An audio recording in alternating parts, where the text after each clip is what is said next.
Les Français en pointe donc dans le domaine des innovations. On en parle avec notre invité en direct, Patrick Awat, directeur du cabinet Erdin, spécialisé dans le conseil en innovation. Bonsoir.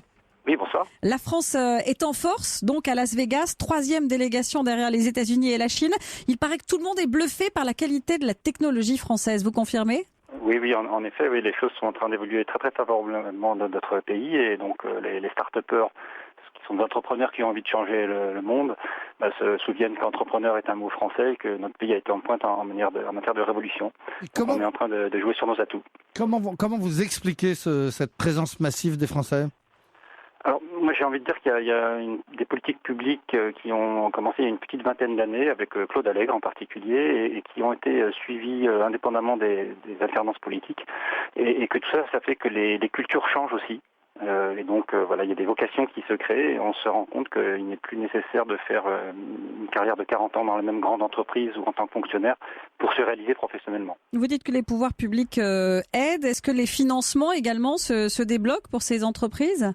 Alors les financements publics sont très abondants en France et les financements privés commencent à suivre, même si on a encore un peu de retard par rapport à des pays anglo-saxons. Alors visiblement, quand on se promène dans les allées de ce salon, on se rend compte que les Français sont des inventeurs, qu'ils ont inventé pas mal de choses, mais est-ce qu'ils sont effectivement des entrepreneurs capables de développer ces inventions ?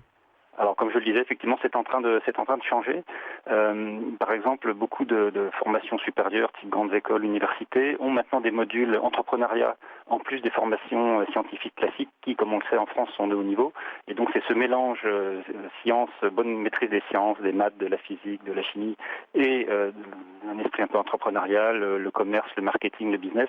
Et cette alchimie-là est en train de porter ses fruits. On peut imaginer qu'on va devenir une référence dans le monde en matière d'enseignement, qu'il y a des étudiants étrangers qui vont venir chez nous désormais ? Nous avons tous les atouts.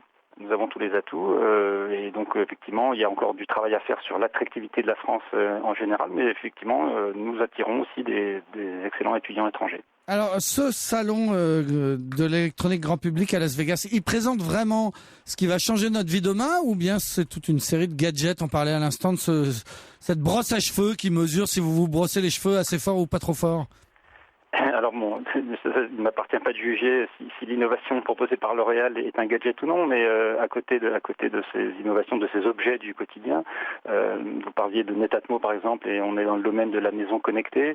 On a aussi tout un tas de sujets autour de la robotique, des drones, du véhicule autonome, et puis il ne faut pas oublier les biotechnologies, les technologies médicales, les green tech autour de l'énergie, de l'environnement, les fintech dans le domaine de la finance. Donc voilà.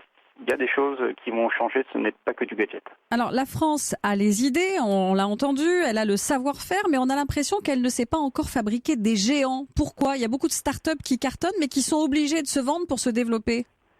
Oui, alors effectivement, on a plusieurs problèmes structurels. C'est que quand une start-up se crée en Californie, son marché va jusqu'à New York. Quand une start-up se crée en France, elle doit affronter 28 marchés européens qui ne sont pas complètement unifiés, avec notamment le problème de la langue, ou des langues. Et puis, nous avons effectivement un certain nombre de freins autour de sujets qui vont faire l'objet d'immenses débats dans les mois qui suivent, autour des prélèvements obligatoires, que ce soit l'impôt sur le revenu pour les personnes physiques, l'ISF qui casse le rythme, le cycle vertueux de la réinjection de l'argent d'une start-up qui a réussi dans une nouvelle. L'impôt sur les sociétés également qui pousse à mettre les sièges sociaux à l'étranger, faire d'optimisation fiscale. Donc il y a effectivement des freins, malgré les atouts que je citais, il y a quand même quelques freins encore dans notre pays. L'innovation qui sera donc au cœur également de la campagne présidentielle. Merci en tout cas Patrick Awat, directeur du cabinet Erdin, spécialisé dans le conseil en innovation, d'avoir été en direct avec nous ce soir.